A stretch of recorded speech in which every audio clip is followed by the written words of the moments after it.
So Miracle, is this, I don't know, is this a legal precedent? I don't remember ever seeing anything where a jury unanimously finds somebody guilty of murder and a governor saying, I'm going to pardon this man, like as soon as possible, I'm going to pardon this person. Please tell us, Miracle, educate us. No, and yes, governors have the right to pardon people. This isn't a precedent. No. Oh, this has happened before. Can I answer? I'm sorry.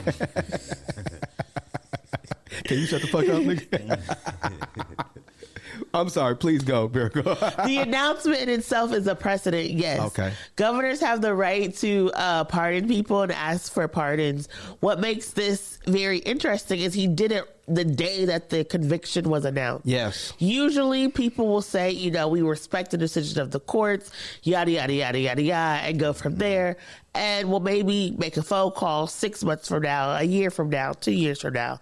He's basically saying, as soon as possible, I want this man pardoned. And it makes it very interesting because there have been innocent people executed in the state of Texas. Yes. Under his watch that he did not feel the need to pardon or to give a second chance or to follow up on. And the fact that he's like, oh, I have this power that I've always had and now I'm exercising it in this case where this white man was murdered fighting for black people, it's going to show you that the Republican conservative ideology is going to move towards murder and attacking and assaulting people. Absolutely. And they're trying to find loopholes in this legal system in order to basically kill us and not get in trouble. And this reminds me of in Georgia, we had the case with Mark Wilson. He was a black man who was literally chased in his own car and had to defend himself. People were literally calling him slurs, and he got sentenced to 10 years in prison because the judge was like, I don't care what they called you, what they did, you still killed a white person, 100%. And I'm going to make you serve a sentence. And to juxtapose that with this case is this man drove to the protest again, like Kyle Rittenhouse, premeditatedly said, I want to kill somebody. Yes. With their arm, with the intention of having a confrontation, and everyone saw it. Everyone watched. Yep. The evidence showed that he was not in fear for his life, that this was not a stand your ground case, that this was not a self-defense case, and that's why he's convicted. And because these conservatives are so angry that they're being held accountable for their actions, we now have these governors who have these supermajorities because of gerrymandering doing these dumbass decisions. Crazy. Doing these stupid decisions. And it's waking people up.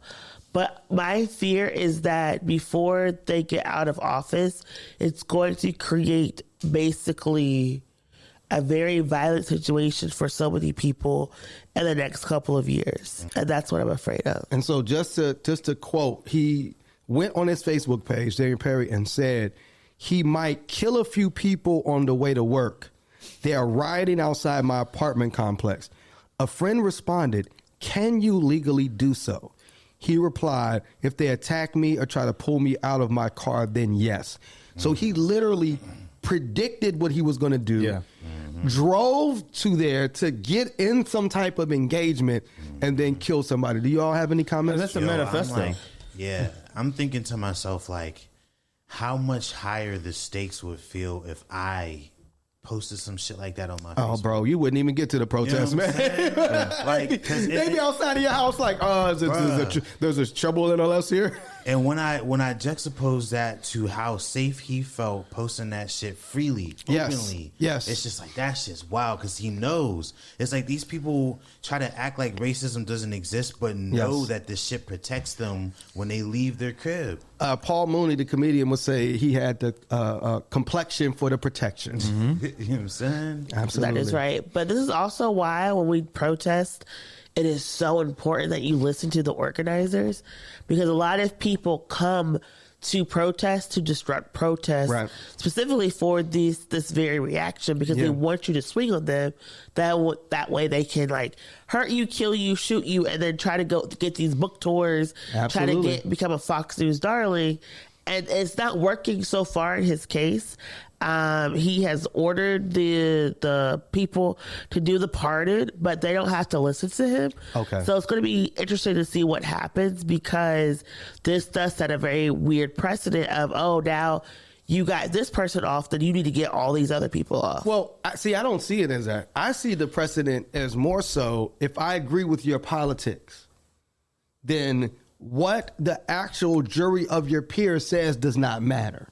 Because if I agree with your politics and I believe what you did was in the right, do whatever you got to do. Yeah. Similar to, when I remember being at the protest the week after Kyle Rittenhouse was lionized and made a icon of these right wingers and feeling very unsafe. Remember? Mm-hmm. We were in Squirrel Hill and like the security being really tight. Yeah. Us being we had to come up with a plan. If they start to shoot, this is how we're going to move. This is how we're going to get out of this situation from a security standpoint, right? And so to me, this just ups the ante in terms of they're letting you know, they're letting like angry white men know, oh yeah, you can go shoot up these protests. Like we have your back.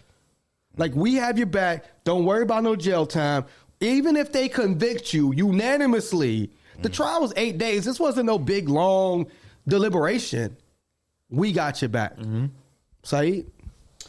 I want to know where all this Facebook monitoring is when these white people say shit like this. Facts, though. You know what I mean? Like when they post these statuses, they don't give a damn. Like, you know what I mean? Like Trump was saying it. Imagine me saying that. Of course. I mean, my September 11th name. No, absolutely not. And I mean, that's the double standard, right? Yeah. Your page will be locked down immediately, right? Why wasn't his page locked down? Who's watching this? Who's talking this? But the fact that you can have this, you can have him in his own words saying, I didn't give this dude a chance to raise his gun. And still a governor of basically saying, nah, I got you. Yeah. You one of us. You with us. And this is similar. It's like the Wild West. Right. It's like they deputized him just to shoot people. You know what I mean? That's exactly what it's like. But it's similar to me also to the indictment of Donald Trump. Right? Absolutely. Because like when it's us, you shouldn't have broke the law, nigga. Yeah. Like you shouldn't have done that, right? You knew that was wrong. Even if we're like breaking the law in protest, right? Like Dr. King and them did. They did things in protest sit-ins or whatever. Oh, you should get arrested. You shouldn't have broke the law. Why? Oh, you get mass incarcerated? Oh, that wouldn't happen if you just didn't break the law. But then when Donald Trump breaks the law. Take it a step further. They even feel like we deserve to die for breaking the law. 100%. Right. You know 100%. And so like now here's Donald Trump who broke the law. When he said, no, Miracle. Where is the law and order? You broke the law. You should be held accountable. Where are those white folks? But that it's for us. Because let's best believe it. We broke the law 7 years ago and they charged us. They would be clapping. Yo, we shouldn't have broke the law, nigga. It's statute of limitations. It's still blah, blah, blah, blah. You know what I'm saying? How come that doesn't work for them? Because they're white. 100%. Now,